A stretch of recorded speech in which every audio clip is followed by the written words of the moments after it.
Adding an FAQ on your Squarespace website is an effective way to engage with your customers and answer any questions or concerns they might have.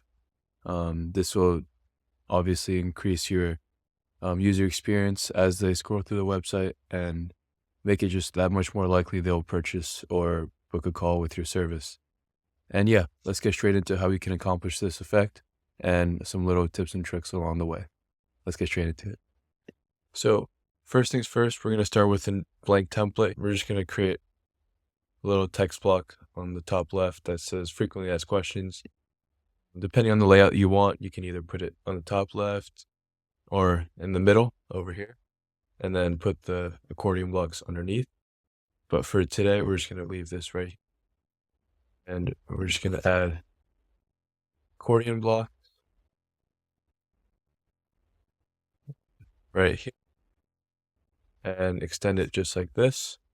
So once we have this, you can go in and edit the text that you would like, whatever questions your target customer might have, you'd include it here. This would be for the title. Say, when is this football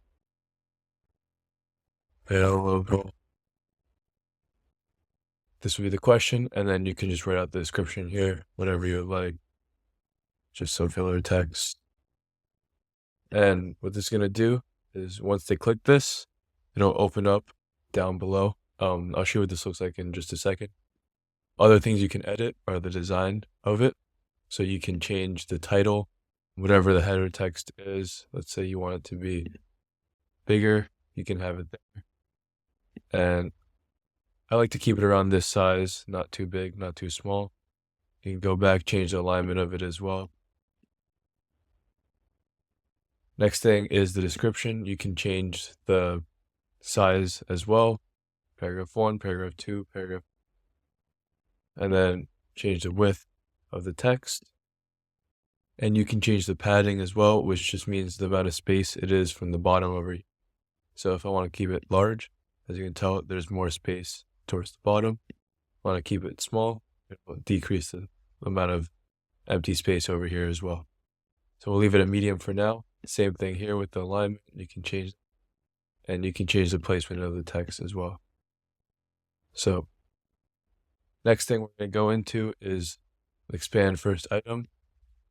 This basically just means as you load into it, it'll open up with this first question already expanded.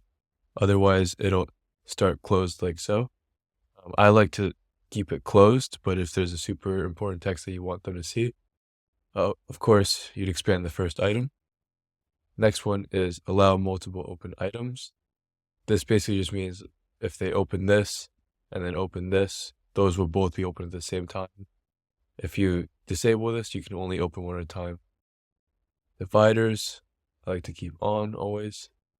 I think it looks a lot worse if it's not divided like so, but depending on the layout that you're going for, but we'll keep it on for now. You can change the thickness of the line, and you can change how opaque the line is. Keep it at 1 for now. And this is just the size of the plus symbol. You can keep it on either the left or the right side. Let's say it's on the left. As you can tell, the plus gets bigger depending on small, medium, or large. Same thing with this. It just determines how thick you want it to be. We'll leave it on small for now. Row padding, that's the empty space between the top and the bottom. I usually just keep it at medium. Background, it's if you want a background for your FAQ, you can change the background color here. For this one specifically, we'll turn it off. And then the stroke is just the border of the FAQ. Let's go with no border for today. And the last thing would be blur. You can determine how blurry you want the text to be. I usually don't touch this. I just keep this off. And yeah, and that's about it for today's tutorial. If you want to add more blocks for the accordion block, you just click add item and it'll just populate right here. You can add as many as you like and then delete it like so. And yeah, that's about it for today's tutorial. If you enjoyed the video, please leave a like, hit subscribe, and I'll see you in the next one.